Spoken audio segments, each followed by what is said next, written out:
Tanınmış hüquqşünas sabiq müstəntiq Müşfiq Abbasov azadlığa çıxıb. Bu barədə Axaraza o özü məlumat verib. Hüquqşünas həbs olunma səbəbini bugün açıqlayacağını bildirib.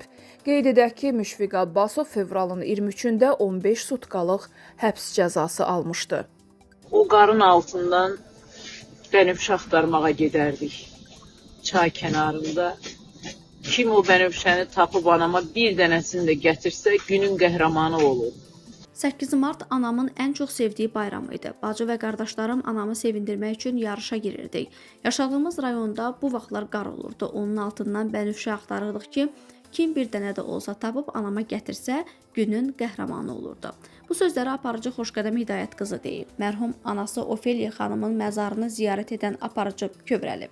Hər il bu vaxtı hardan olur olsun anama bənövşə tapıb gətirərdi.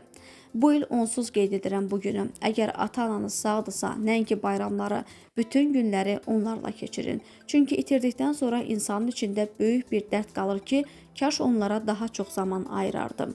Düzdür, işiniz çoxdur, həyat mübarizəsi veririk, amma bir dəqiqə də boş zamanınız varsa, onu valideynlərinizə ayırın. Sonra gec olur deyə Xoşqədəm bildirib. Əgər ata-ananız sağdırsa, nəinki bayramlardır, çalışın ki, bütün günlərinizi onlarla birlikdə keçirəsiniz. Çünki itirdikdən sonra